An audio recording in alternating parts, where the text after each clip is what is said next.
तो आज का हमारा टॉपिक रहेगा डेटा टाइप्स, जिसके अंदर हम 8 प्रिमिटिव डेटा टाइप देखेंगे जावा के अंदर, क्योंकि हमारे पास सबसे ज्यादा वैरायटी वही पे मिलेगी। तो अभी तक हमने देखा कि इसके अंदर 8 टाइप्स है। इसके अंदर byte, short, int, long, float, double, char, boolean. ठीक है।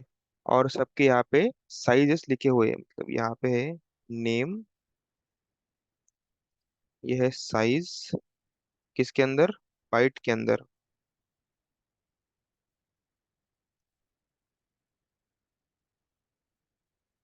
और अभी हम देखेंगे साइज बिट के अंदर, मतलब बिट और बाइट इनका फर्क आपको मैं अभी बता दे रहा हूँ। 1 byte is equal to 8 bits. ठीक है। 1 बाइट मतलब 8 बिट्स। तो बाइट की अगर साइज 1 बाइट है बाइट के अंदर, तो बिट्स के अंदर रहेगी 8 बिट्स। सिमिलरली फॉर शॉर्ट, ये रहेगी 16 बिट्स। इंट की बताओ। 32। 30 bits. Long, 64। 64 bits. Again float,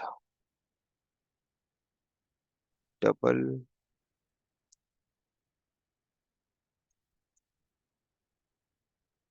इसकी again 8 bits.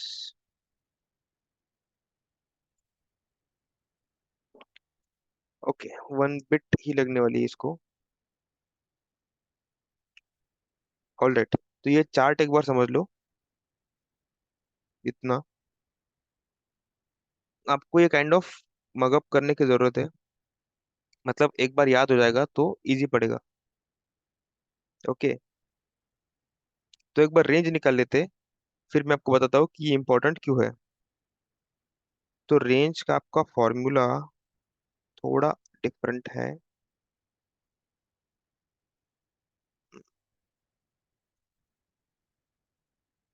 Give me a second.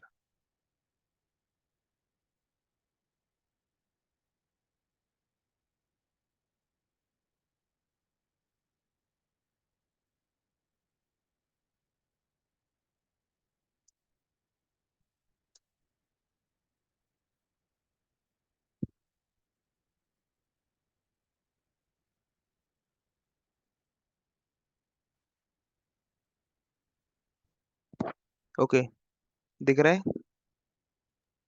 Sir. तो ये एन जो है वो है आपका साइज बिट्स के अंदर।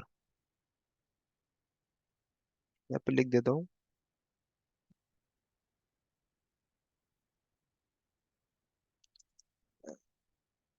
एन क्या है आपका, size in bits. All right.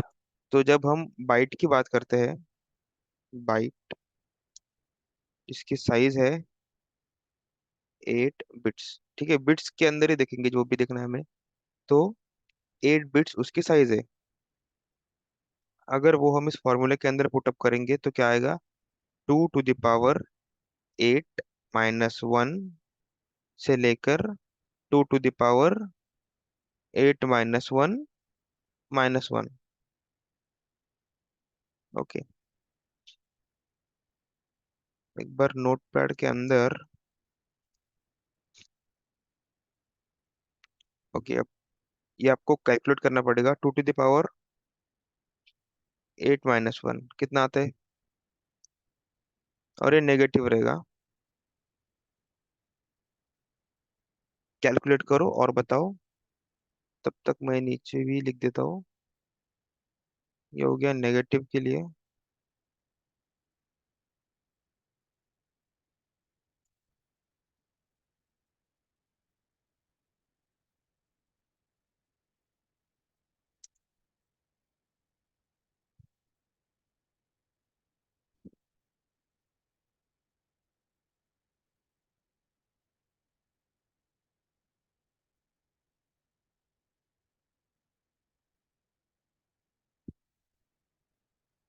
इसकी वैल्यू निकली।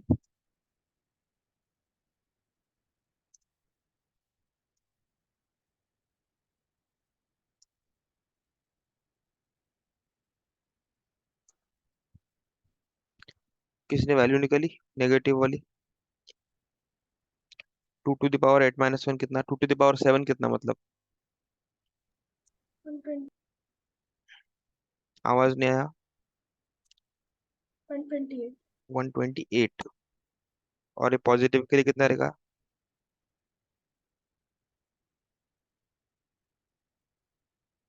128 - 1 is 127।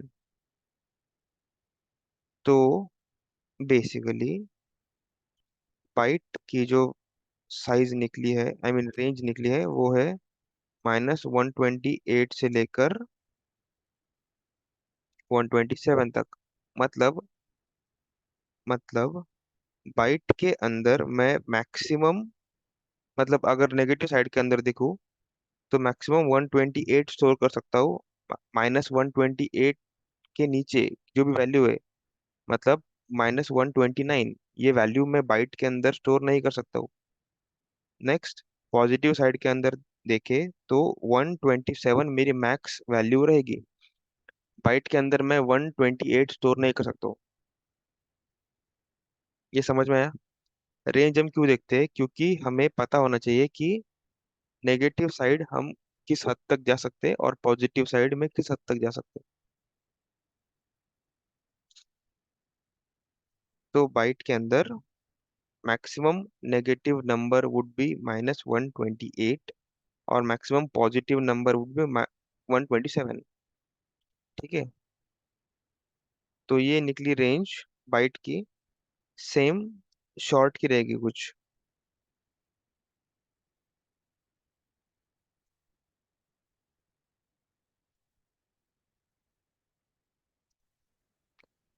ओके, अब यहाँ पे हम क्या करेंगे, बस शॉर्ट का जो ये जो साइज है 16, उसको पुट अप कर देंगे यहाँ पे।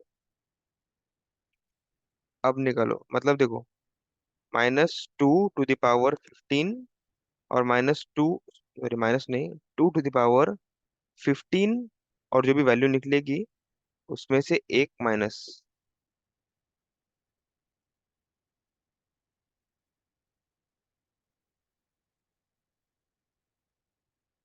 तो ये वैल्यू निकालो और मुझे बताओ।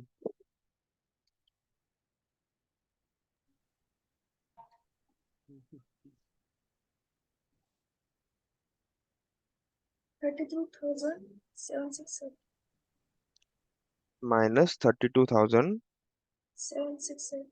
768, 8. पक्का? Yes sir. हाँ। से लेकर पॉजिटिव में 32,767। सर। हाँ, तो ये है हमारी रेंज शॉर्ट की। ठीक है, अब ये जो नंबर है -32,768, इसके नीचे वाली वैल्यू, मतलब 32 -32,769, ये वैल्यू शॉर्ट के अंदर स्टोर नहीं हो सकती। इसके ऊपर की ही वैल्यू स्टोर होगी। और माइनस का हो गया पॉजिटिव साइड में 32,767 के बाद वाली वैल्यू, मतलब 32,768, ये नंबर शॉर्ट के अंदर स्टोर नहीं हो सकता। ठीक है, ये समझा आपको कि रेंज क्या होती है किसी एक नंबर की? Yes sir. हाँ, तो अगर मुझे रिक्वायर्ड है कि मुझे 1 से लेकर 10 तक ही नंबर स्टोर करवाने हैं, ओके, 1 से लेकर 10 तक मैक्सिमम मेरा नंबर आ सकता है, तो मैं क्या करूंगा? तो मैं चूज करूंगा बाइट, क्योंकि उसकी साइज 1 बाइट ही है और वो उतनी ही स्पेस एक्वायर करेगा। ठीक है, अननेसेसरी अगर मैं फॉर एग्जांपल लॉन्ग ले लेता हूँ विच इज ऑफ 8 बाइट्स, ठीक है, तो मेरे 7 बाइट्स वेस्ट जा रहे हैं। समझा अभी? अगर मान लो मुझे ये नंबर स्टोर करवाना है 127, मतलब लेट से मेरा काउंटर है कोई जो 1 से लेकर या फिर 0 से लेकर 127 तक जा रहा है, 128 वो टच भी नहीं कर रहा है। ठीक है, तो वो काउंटर को मैं डिक्लेयर करूंगा बाइट के अंदर। क्यों? क्योंकि मेरी, मतलब जो स्पेस वो अक्वायर करेगा वो होगा 1 बाइट ही सिर्फ। तो उतनी स्पेस बचेगी। अगर मैं इंट या लॉन्ग लेता हूँ तो अननेसेसरी मेरी जो स्पेस है वो वेस्ट जा रही है। ठीक है। तो इसीलिए हमने आज डेटा टाइप्स देखे, क्योंकि हमें पता होना चाहिए कि कब कौन सा डेटा टाइप आपको लेना है। जावास्क्रिप्ट के अंदर तो नंबर वगैरह ही है। तो ठीक है फिर भी, पर बाकी के लैंग्वेज के लिए, क्योंकि ये प्रॉब्लम सॉल्विंग किसी एक लैंग्वेज के अंदर नहीं आती, मतलब ऐसा नहीं है कि चलो ये सिर्फ जावा के लिए या फिर जावास्क्रिप्ट के लिए, ये जेनेरिक है, सब लैंग्वेज के अंदर आती है। तो इसलिए हमने आज ये लेक्चर देखा, क्योंकि अगर इन फ्यूचर आपको किसी और टेक्नोलॉजी के साथ, किसी और लैंग्वेज के साथ काम करना पड़े तो आपको ये चीज़ पता हो।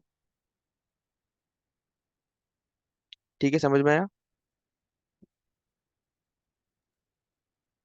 Yes sir. Yes, sir. हाँ। Yes sir. तो आपको होमवर्क रहेगा ये इंट लॉन्ग फ्लोट डबल कैर तक। अब ये जो बुलियन है, ये थोड़ा सा कंट्रोवर्सी क्रिएट करता है, मतलब इसने ऑलरेडी क्रिएट करके रखी है। तो उसको एक बार हम देख लेते हैं।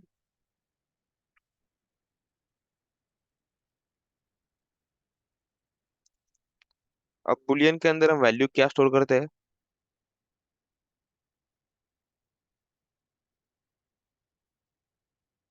True false. One by group. True false. True या फॉल्स। ओके। तो जब कंपाइलर देखता है कि वैल्यू ट्रू है, उसका मतलब 1 है, और फॉल्स है मतलब 0 है। ओके। तो कंपाइलर क्या करता है, हमारी लैंग्वेज को, मतलब हाई लेवल लैंग्वेज को लो लेवल लैंग्वेज में कन्वर्ट करने का काम जो है वो कंपाइलर करता है। हाई लेवल लैंग्वेज मतलब जो हम लिख रहे हैं कोड, लो लेवल लैंग्वेज मतलब बाइनरी लैंग्वेज। ठीक है। तो बाइनरी लैंग्वेज में ट्रू मतलब 1, फॉल्स मतलब 0। अब मुझे सिर्फ ये 0 या फिर 1 अगर स्टोर करवाना है तो कितना बिट लगेगा मुझे? 1 बिट लगेगा। अच्छा, किसी को बाइनरी लैंग्वेज पता है? CSIT वाले कोई है? इंजीनियर्स?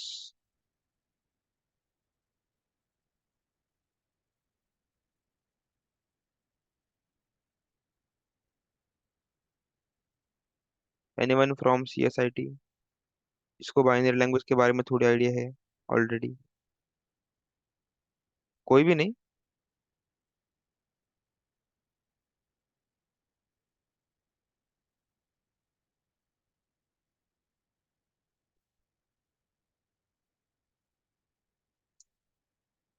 क्या बात है, कोई भी नहीं? चलो ठीक है। अब ये बाइनरी लैंग्वेज के अंदर मुझे अगर, चलो बाइट के बारे में बात करते हैं, बाइट। ठीक है। बाइट का जो साइज है वो है 8 बिट्स। इसका माइक कौन है? नागेश। ओके। बाइट की साइज क्या है? 8 बिट्स।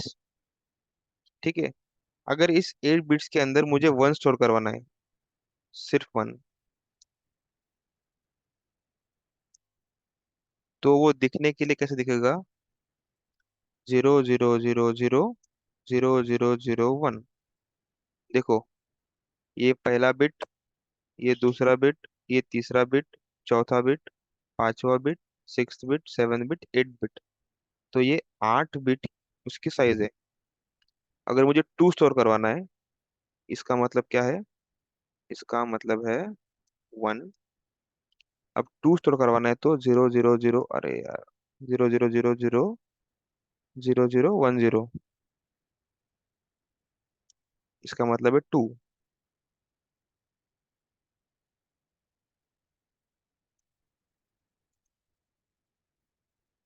तो ये ऐसे स्टोर करता है।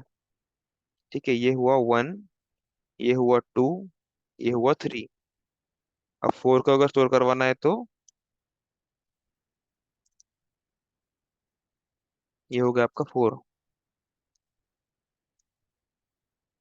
तो ऐसे वो क्या करता है, वैल्यू को स्टोर करता है बाइनरी के अंदर। तो अगर इसकी साइज 8 बिट है, मुझे 1 स्टोर करवाना है, तो बाकी के 7 बिट्स क्या है, वेस्ट है। समझा? अगर मुझे 0 स्टोर करवाना है, चलो 0 करवाना है तो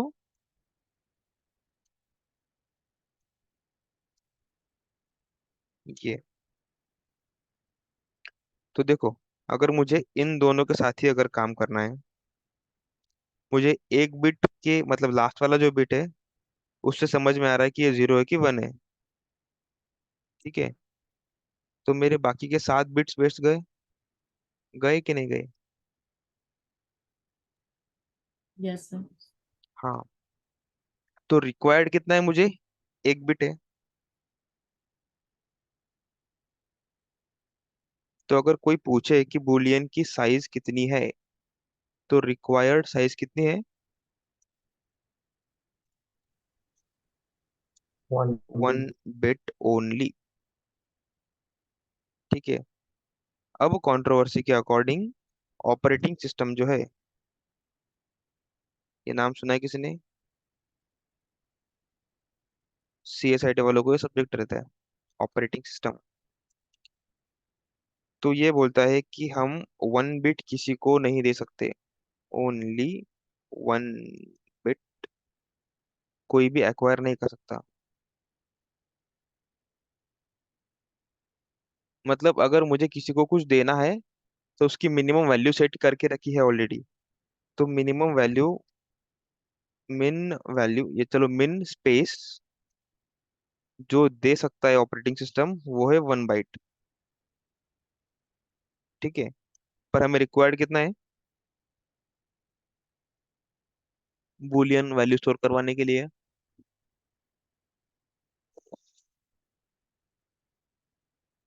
One. Recording is 1 बिट ना? Yes, sir. हाँ, तो रिक्वायर्ड 1 बिट है। ऑपरेटिंग सिस्टम बोलता है कि मैं अगर स्पेस दूंगा तो 8 बिट दूंगा, मतलब 1 बाइट दूंगा पूरा। तो कुछ लोग बोलते हैं कि बुलियन 1 बिट लेता है, कुछ लोग बोलते हैं कि बुलियन 1 बाइट लेता है।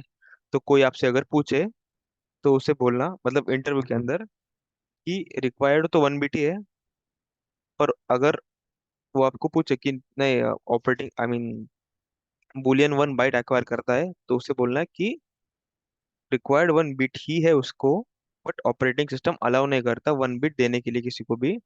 अगर वो देता है तो 1 बाइट ही देता है, मिनिमम वैल्यू, मिनिमम स्पेस। तो वो लेता 1 बाइट है, उसको रिक्वायर्ड है 1 बिट ओनली।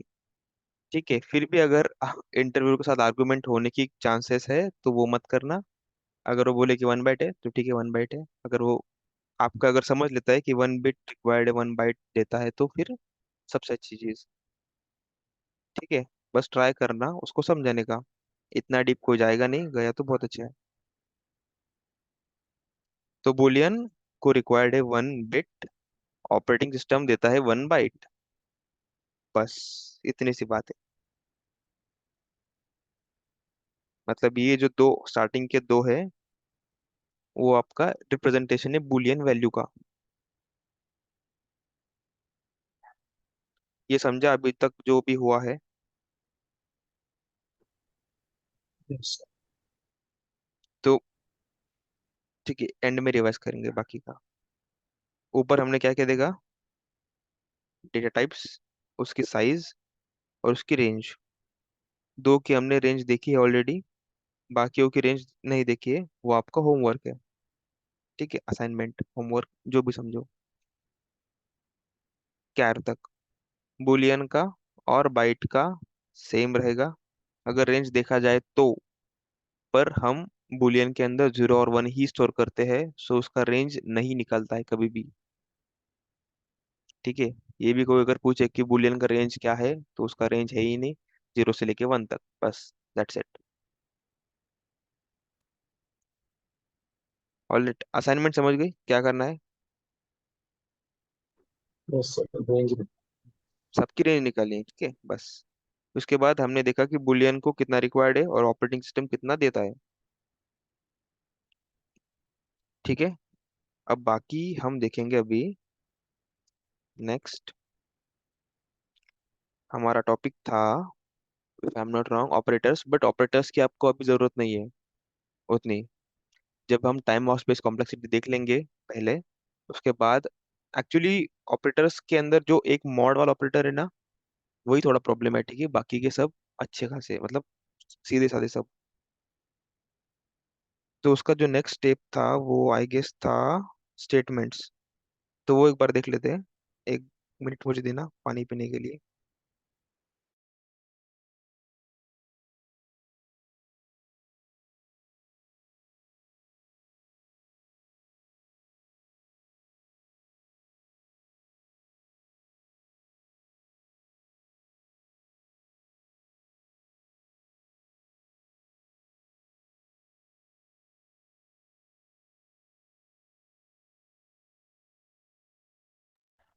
हाँ, तो स्टेटमेंट के अंदर हमारे पास है तीन स्टेटमेंट्स, ब्रांचिंग, लूपिंग और जंपिंग। जंपिंग को बाद में देखेंगे। जंपिंग की नीड आपको तब समझेगी जब आपका ऑलरेडी नेस्टेड लूप खत्म हो गया होगा।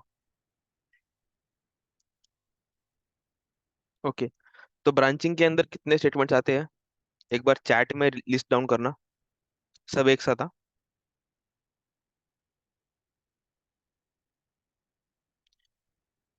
जिसको सुनाई नहीं दिया उसको फिर से बोलता हूँ कि ब्रांचिंग स्टेटमेंट्स के अंदर जितने भी स्टेटमेंट आते हैं, नंबर ऑफ स्टेटमेंट्स, वो मुझे चैट में आप लिख के भेजो।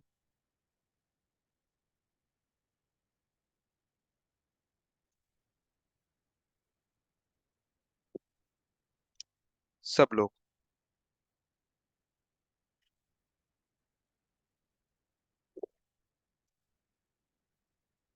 परफेक्ट।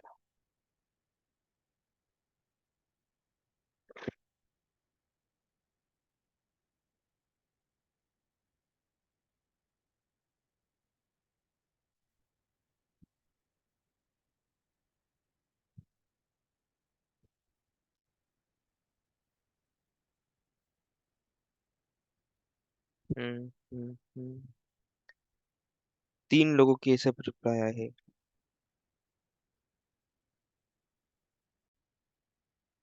ऑल राइट, तो ब्रांचिंग स्टेटमेंट के अंदर आता है if else, else if ladder and switch case.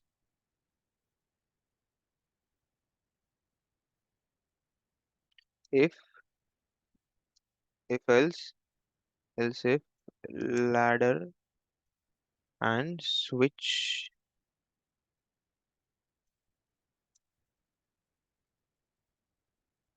Case. Okay, तो इफ कब यूज करते हैं?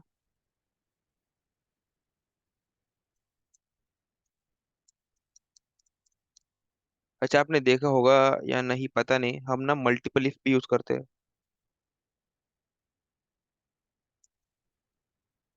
Multiple if.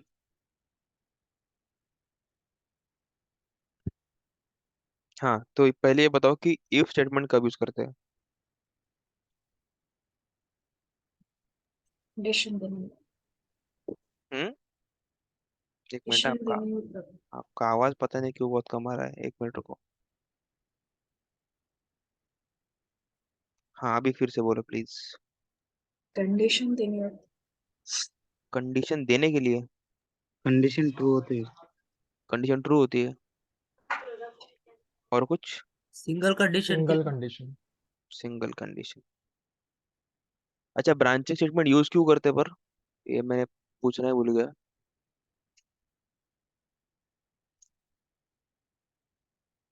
ब्रांचिंग स्टेटमेंट्स क्यों यूज करते हैं? खुशबू और विनायक, अपने अपने हाथ नीचे कर लो, हो गया उसका काम। हाँ, तो क्वेश्चन क्या था कि ब्रांचिंग स्टेटमेंट्स क्यों यूज करते हैं?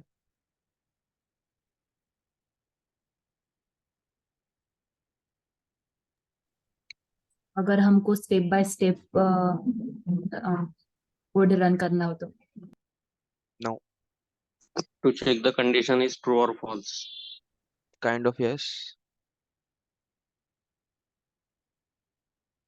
एक परफेक्ट आंसर प्लीज। 20 लोगों में से कोई एक दे दो बस। अजय, अक्षय, अमित, अश्विनी, दयानंद, जयश्री, नागेश, निखिल, प्राची, प्रिया, सागर, आरती, शुभम, सिद्धार्थ, स्वप्निल, विनायक। एक आंसर बस।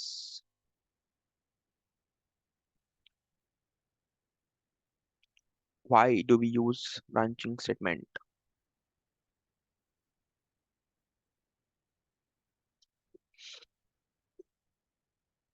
No one?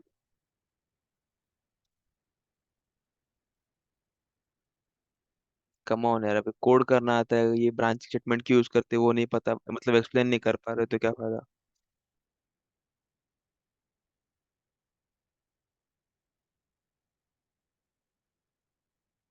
जिसको माइक पे बोलने पे शर्म अगर आ रही हो किसी को, तो चैट में पर्सनली मुझे मैसेज भेज सकते हो।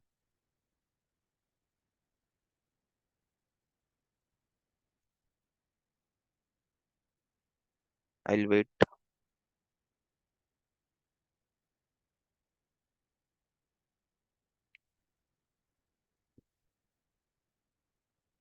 A very simple question. Why do we use branching statements? जब तक ये समझ में नहीं आता, आई नो आप सबको पता है कि वो क्या होता है, क्यों होता है।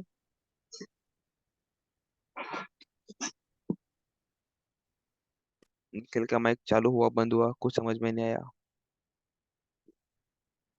With the help of branching statement, we can jump to another code in our program.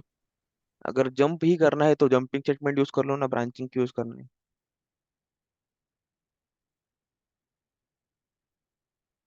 Isn't it? If you wanna jump from one flow to another, अपने पास जंपिंग स्टेटमेंट पड़े हुए already. Break continue. Flow chart पता है सबको।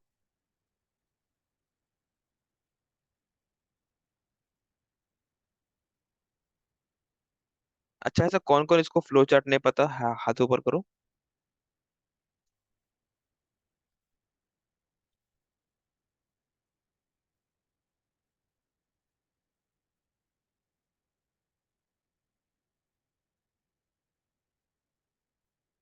Okay, Shubham को नहीं पता, विनायक को नहीं पता,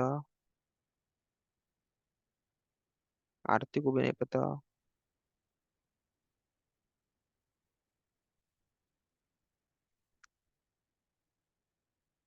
6 लोगों को नहीं पता कि फ्लो चार्ट होता है क्या है।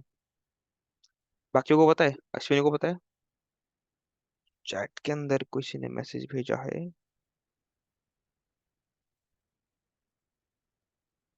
जयश्री का आंसर एक हद तक सही है। चलो, कोई बात नहीं। 7 8 लोगों को नहीं पता। खुशबू को पता है।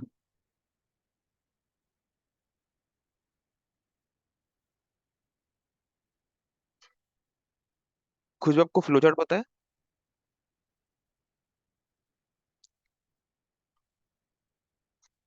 Khushboo Khan, please turn on your mic. Sir flow chart वही होता है ना जो डायग्रामेटिक में दिखाते हैं। हाँ तो वही। yes, पता है।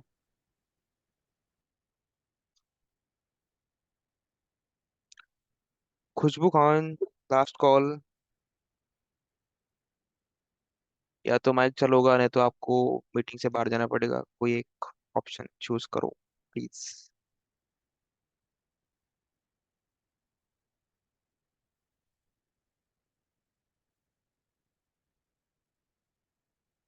Flow chart represent diagrammatically workflow. Yes. हाँ वही तो है फ्लो चार्ट, मतलब पता है किसी को फ्लो चार्ट होता क्या है, वही पूछ रहा हूँ मैं। यस। अभी किसका आवाज है, खुशबू का। नहीं, जयश्री। जय श्री, ओके ओके।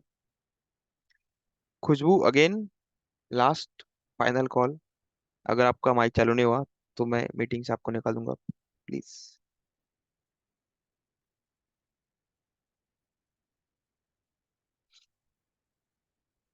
अच्छा, ओके ओके ओके, फिर ठीक है। ओके, अश्विनी आपको पता है flow chart? Yes, sir. It is a diagram which we can use the process of workflow for the step or sequences. Branching के लिए कौन सा शेप यूज करते हैं? Yes, sir. ब्रांचिंग स्टेटमेंट के लिए कौन सा शेप यूज करते हैं? सर इतना मतलब ज्यादा डीप में नहीं पता है। डीप नहीं उसमें ना कुछ भी। एक होता है स्टेटमेंट्स,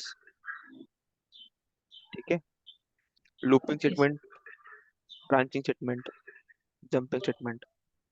फ्लो चार्ट के अंदर है ही क्या, मतलब एक तो पार्ट हो गया आपका स्टार्ट एंड, दूसरा पार्ट हो गया जहाँ जहाँ पे आपने वेरिएबल वगैरह डिक्लेयर कर लिए, फिर बाकी है ही क्या, स्टेटमेंट्स ये तो है। अच्छा, फ्लो चार्ट के अंदर ब्रांचिंग स्टेटमेंट्स के लिए कौन सा शेप यूज करते हैं, किसको पता है? Diamond I think. हाँ, डायमंड। कौन बोला? जयश्री। Jayashree, very good.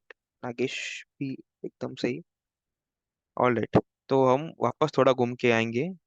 अभी आपको पता है डायमंड यूज करते हैं, ठीक है। एक उसका मतलब एक पॉइंट करेगा वो स्टेटमेंट्स के लिए जब अपनी कंडीशन जो है वो ट्रू होगी। एक पॉइंट करेगा वहां पे जहाँ पे हमारी कंडीशन फॉल्स होगी, ठीक है। तो हम ब्रांच कर रहे हैं स्टेटमेंट्स को। ओके, तो मतलब आपको अगर फ्लो चार्ट पता है तो बहुत अच्छी चीज़ है, अगर नहीं होती तो मैं बताता। ऑल राइट, तो फिर से एक बार मैं वही क्वेश्चन पे जा रहा हूँ कि ब्रांचिंग स्टेटमेंट्स क्यों यूज करते हैं।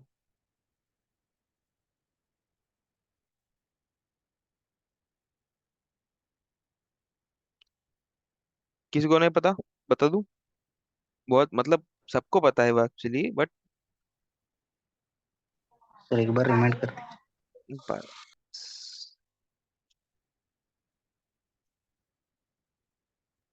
अरे, स्पेलिंग मिस्टेक्स। बस, उसका आंसर बहुत ही सिंपल है, टू मेक डिसीजंस।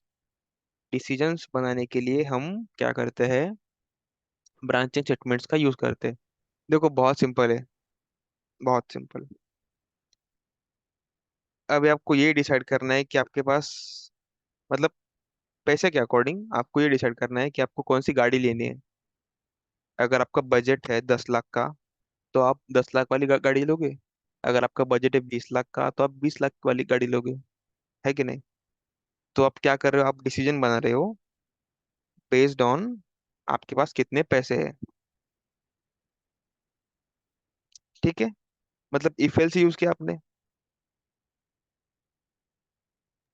या तो सर आपका बजट ही नहीं है तो आप लोगे ही नहीं गाड़ी। हाँ, यस, कौन बोला?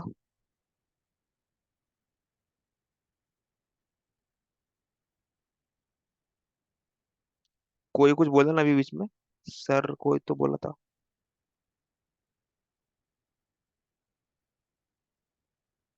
नहीं? All right, so we use branching statements to make decision. All right, तो इसके अंदर है 4 5 स्टेटमेंट्स। इफ, अच्छा ये कॉम्बिनेशन ऑफ इफ स्टेटमेंट्स है तो मल्टीपल इफ, ठीक है, इसका भी यूज है। Then if else, else if ladder, switch case. तो आपको इफ पता रहेगा, इफ एल्स पता रहेगा, ये दोनों भी आपको पता होंगे, बट मुझे बस इन दोनों में से डिफरेंस बता दो कि कब कौन सा यूज करना है, एल्स इफ लैडर कब यूज करना है और स्विच केस कब यूज करना है।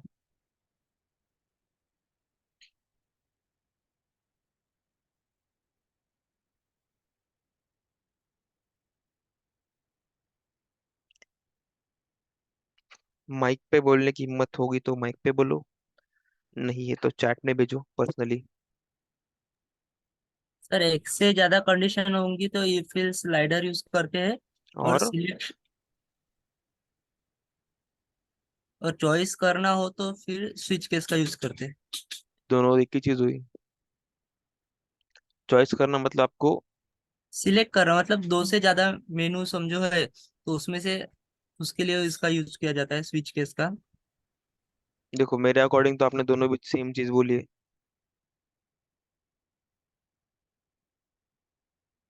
मल्टीपल कंडीशन के लिए एल्स लैडर है हम्म। और स्पेसिफिक चॉइस के लिए स्विच केस यूज करते हैं। स्पेसिफिक चॉइस क्या होती है?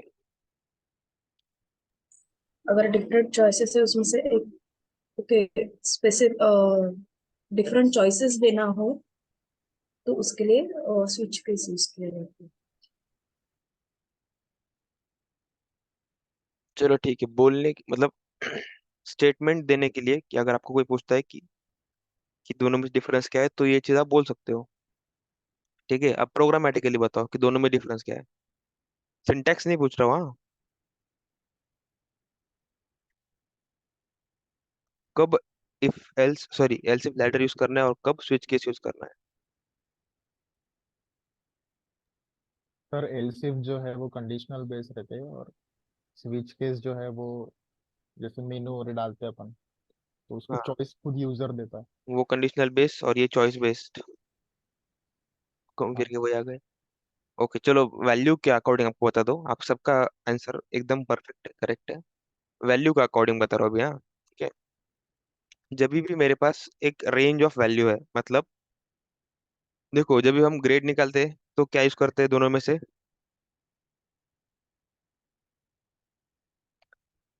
सबने एग्जांपल किया होगा कि ग्रेड निकालना स्टूडेंट्स का, एलसीफ लैडर। और सबने ये भी प्रोग्राम किया होगा कि जब मैं 1 एंटर करता हूँ तो मंडे प्रिंट होना चाहिए, 2 एंटर करता हूँ तो ट्यूसडे प्रिंट होना चाहिए। सबने किया है। Yes sir. हाँ। तो जब भी हम ग्रेड निकालते हैं तभी हमारे पास क्या होता है, हमारे पास होती है रेंज ऑफ वैल्यूज। मान लो मुझे वैल्यू मिली बिटवीन 91 to 100, तो मैं उसको दूंगा ओ ग्रेड, आउटस्टैंडिंग वाला। अगर मुझे मार्क या फिर वैल्यू मिलती है बिटवीन 81 to 90, तो मैं उसको दूंगा ए प्लस ग्रेड। ठीक है, तो मुझे यहाँ पे क्या मिल मतलब मैं चेक क्या कर रहा हूँ कि एक रेंज ऑफ वैल्यू के अंदर मुझे मेरी वैल्यू मिल रही है क्या नहीं। राइट। तो जब भी हम एलसीफ लैडर क्या मतलब बात करते हैं तभी भी तब हमें मिलती है एक रेंज ऑफ वैल्यू, और स्विच केस जब हम देखते हैं तब हमें मिलती है एक डिस्टिंक्ट वैल्यू। डिस्टिंक्ट वैल्यू मतलब देखो, एक एंटर कर रहा हूँ तो मंडे प्रिंट हो रहा है, 2 एंटर कर रहा हूँ तो ट्यूसडे प्रिंट हो रहा है, मतलब एक ही वैल्यू सिंगल। अब हम लेटेस्ट से हम क्या करते हैं अभी, ये थोड़ा डेली यूज में है हमारे। लेटेस्ट से एक डेट है, आज की डेट कितनी है, 20th/05/2023। अब कभी कभी क्या होता है, हमें इसको कन्वर्ट करना होता है 20 में MAY 2023। अब ये चीज करने के लिए मुझे मतलब ये कन्वर्जन करने के लिए मुझे क्या चेक करना पड़ रहा है, मंथ चेक करना पड़ रहा है बस, कि ये वाली वैल्यू कौन सी है। ठीक है, तो मैं क्या करूंगा, इस वैल्यू को मतलब दोनों डैशेस के बीच वाली वैल्यू को उठाऊंगा और चेक करूंगा।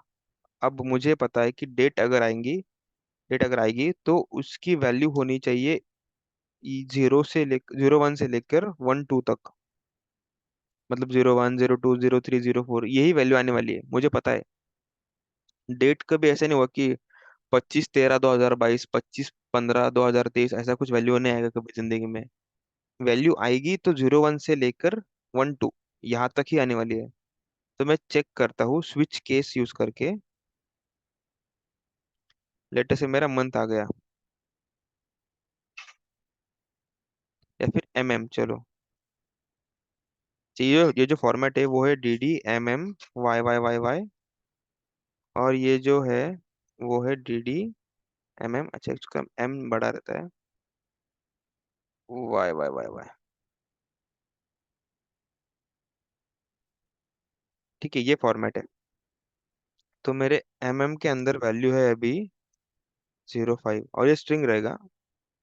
मतलब एग्जाम्पल देके आपको समझाने का ट्राई कर रहा हूँ। ठीक है, तो जब भी जाएगा इसके अंदर, तब हम हमारे पास क्या रहेगा, एक डिस्टिंक्ट वैल्यू रहेगा 05 बस। तो जब भी हमें मैच मिलता है 05 का, तो हम केस लिखेंगे ना, केस 05। आपको क्या करना है बस, मेरे पास ये भी एक वेरिएबल रहेगा जिसके अंदर अभी कुछ नहीं है। तो केस अगर 0 5 जहाँ पे भी मैच करता है तो एम एम एम की वैल्यू जो होगी वो सेट करेंगे हम में, दैट्स इट, और आगे ब्रेक कर देंगे।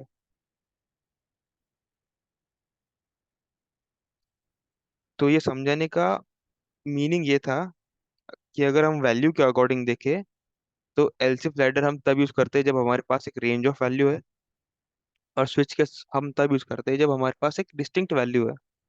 समझ में आया सबको? और अभी जिसने बीच में बोला था कि एलसीफ लैडर जो है वो कंडीशनल बेस्ड है क्योंकि एक रेंज है हमारे पास, और स्विच केस जो है वो चॉइस बेस्ड क्योंकि single single single single values है। आया समझ में?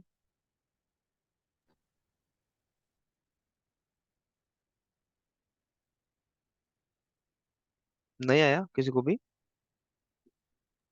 आया सर। अच्छा, मुझे लगा मेरा माइक बंद है। All right. तो अभी हमारा टाइम हो चुका है ऑलरेडी, मतलब 7 मिनट बाकी है। नेक्स्ट टॉपिक चालू करूंगा तो वो खत्म होने नहीं वाला 9 बजे तक। तो नेक्स्ट टॉपिक हमारा रहेगा लूप्स, जिसके अंदर हम देखेंगे कि अलग अलग लूप्स कब इस्तेमाल करने चाहिए। ठीक है, मतलब फॉर लूप कब यूज करना चाहिए, वाइल लूप कब यूज करना चाहिए, डू वाइल कब यूज करना चाहिए। ठीक है, तो आज जितना भी हुआ हमारा उसको एक बार हम देख लेते हैं। सबसे पहले देखा हमने कि हमारे पास 8 प्रिमिटिव डेटा टाइप से जावा के अंदर। अब जावा ही क्यों यूज किया, क्योंकि उसके अंदर सबसे ज्यादा वैरायटी आपको देखने मिलेगी। ऑल राइट, उसके बाद हमने देखा कि बिट और बाइट में क्या डिफरेंस है, मतलब 1 byte is equal to 8 bits. ठीक है, और ये फिक्स्ड है, ये कभी चेंज नहीं होने वाला। फिर उसके बाद हमने देखा कि अलग अलग डेटा टाइप्स की साइजेस क्या है बाइट के अंदर। साइज मतलब क्या, वो कितनी स्पेस अक्वायर करने वाले मेमोरी के अंदर।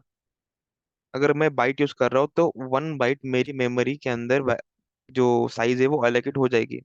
अगर मैं लॉन्ग यूज कर रहा हूँ तो 8 बाइट जो स्पेस है वो मुझे मिल जाएगी, एलोकेट हो जाएगी। ठीक है, फिर हमने देखा कि बिट के अंदर उसकी कितनी साइज आएगी। लेट से अगर मैं बाइट यूज करता हूँ तो 8 बिट्स वैल्यू मुझे मिलेगी, आई मीन साइज। फिर उसके बाद अगर मैं लॉन्ग या फिर डबल यूज करता हूँ तो 64 बिट्स मुझे एक वैल्यू या फिर स्पेस मिल जाएगा। ऑलराइट, फिर हमने निकाला उसका रेंज कि कौन से डेटा टाइप के अंदर हम किस, मतलब कौन कौन सी वैल्यू को स्टोर कर सकते हैं। उसकी रेंज क्या है, उसकी रेंज के बाहर की वैल्यू उसके अंदर स्टोर नहीं होगी। आप अगर किसी ने जावा का कोड लिखा है ऑलरेडी तो आपको पता रहेगा कि आप बाइट के अंदर 128 जो है नंबर वो स्टोर नहीं करवा सकते। फिर उसके बाद हमने देखा कि, हाँ, फिर हमने देखा कि बुलियन क्या होता है, उसको साइज कितनी रिक्वायर्ड है और कितनी मिलती है। ठीक है, रिक्वायर्ड है 1 बिट, मिलती कितनी है, 1 बाइट। क्यों मिलती है? क्योंकि ऑपरेटिंग सिस्टम बोलता है कि मैं अगर वैल्यू मतलब स्पेस किसी को दे रहा हूँ तो मैं मिनिमम 1 बाइट ही दे सकता हूँ, उसके नीचे बिट्स के अंदर नहीं दे सकता हूँ। फिर हमने देखा कि स्टेटमेंट्स के अंदर पहला जो हमारा टाइप है ब्रांचिंग स्टेटमेंट, वो क्यों यूज करते हैं, क्यों, टू मेक डिसीजंस। ठीक है, उसके अंदर if, if else, else if ladder, switch case. अच्छा हाँ, चलो एक बताता हूँ जादू। एल्स इफ लैडर जब हम यूज करते हैं, लेटर से हमारे पास एक इफ, एक एल्स इफ, दूसरा एल्स इफ, तीसरा एल्स इफ और एल्स, ऐसा है।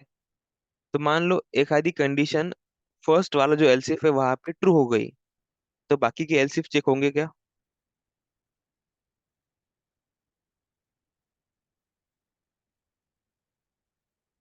देखो थोड़ा जल्दी जल्दी रिप्लाई करो, टाइम बहुत कम है।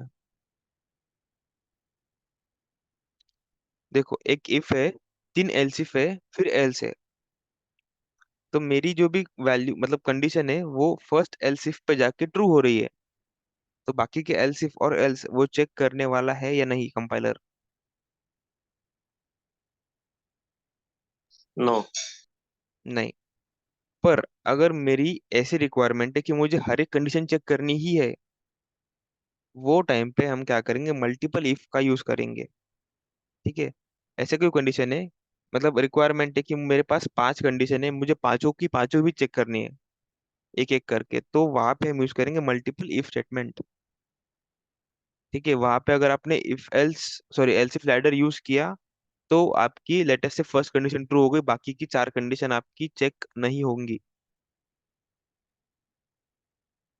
ठीक है, समझ में आया कि मल्टीपल इफ की जरूरी है, मतलब बेस्ड ऑन रिक्वायरमेंट रहेगा फिर वो। समझा? Yes, sir. ऑल राइट, तो उसके बाद हमने देखा कि एल्स इफ लैडर और स्विच केस के अंदर डिफरेंस क्या है। सबका आंसर यहाँ पे सेम सही था कि एल्स इफ लैडर जो है वो कंडीशन बेस्ड है, क्योंकि हमें रेंज मिल रही है एक वैल्यू की। और स्विच केस जो है वो चॉइस बेस्ड है, वहां पे क्योंकि सिंगल सिंगल वैल्यू हमें दी जा रही है। ओके, ये तो एग्जांपल था स्विच केस का, इसको नहीं भी हमने लिया तो भी चलेगा। और ये रियल लाइफ का ही एग्जांपल है, बहुत यूज भी किया जाता है। All right. हाँ, तो और एक चीज कि अगर कोई चीज है, लेट अस से चॉइस बेस्ड चीज है, ठीक है, तो उस चॉइस के लिए मैं एलसी फ्लैडर भी यूज कर सकता हूँ और स्विच केस भी यूज कर सकता हूँ। करने के लिए तो दोनों कर सकता हूँ। मतलब जो हमारा जो एग्जांपल था, वन आया तो मंडे, टू आया तो ट्यूसडे, उसके लिए मैं एलसी फ्लैडर भी यूज कर सकता हूँ। सही है गलत?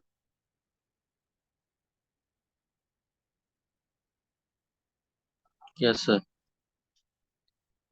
पर हम स्विच केस ही क्यों यूज करते हैं, क्योंकि जब भी ऐसी रिक्वायरमेंट है कि मतलब चॉइस बेस्ड रिक्वायरमेंट है, डिस्टिंक्ट वैल्यू मिल रही है, तो स्विच केस क्यों यूज करते हैं, क्योंकि स्विच केस का जो टाइम है, मतलब परफॉर्मेंस है, वो एलसी फ्लैडर से थोड़ा ज्यादा है। बहुत ज्यादा नहीं है, थोड़ा ज्यादा है। ठीक है, तो उस ऑप्टिमाइजेशन के लिए, मतलब थोड़े बहुत ऑप्टिमाइजेशन के लिए हम स्विच केस यूज कर सकते हैं, कोड करने के लिए भी इजी है। ठीक है। ये चीज ध्यान रखो कि अगर कोई चीज स्विच केस से सॉल्व हो रही है तो स्विच केस यूज करना है, एलसी लैडर यूज नहीं करना है, क्योंकि स्विच केस का जो टाइम वो लेगा वो कम लेगा, मतलब उसकी स्पीड ज्यादा है स्विच केस की एलसी लैडर से। तो जब भी चॉइस करना हो स्विच केस और एलसीफ में, स्विच केस की तरफ ज्यादा ध्यान दो। ऑलराइट, तो आज के लिए इतना ही। परफेक्ट 9 बज चुके हैं। और जब भी नेक्स्ट लेक्चर होता है, आई गेस कल ही रहेगा, तो .8 बजे ज्वाइन करने का ट्राई करो सब लोग। क्या होता है, मैं लेक्चर चालू करता हूँ तो 8-10 लोग रहते हैं, बीच में देखता हूँ तो 21-22 लोग रहते हैं उसके अंदर। ठीक है। तो जो 10 लोग हैं जो लेट ज्वाइन करते हैं 8-5 के बाद, वो जरा 8 से लेकर 8-5 के बीच में ज्वाइन करने का ट्राई करें। ठीक है। नेक्स्ट नेक्स्ट लेक्चर के अंदर हम क्या देखने वाले हैं, किसी को याद है? लूप देखने वाले हैं, बराबर। और अगर लूप जल्दी खत्म हो जाता है तो हम फंक्शंस को भी देख लेंगे, फंक्शंस, रिकर्सिव फंक्शन मेनली, जो कि ज्यादा इंपॉर्टेंट है। तो आज के लिए इतना ही। आई होप सबको समझ में आया हो, मैंने अभी जो भी भाषण दिया आपको। नेक्स्ट भाषण के लिए आपको एक दिन वेट करना पड़ेगा, और ये जो भी आप हमने मतलब आज डिस्कस किया है वो एक बार फिर से रिवाइज करो। ठीक है। Bye bye.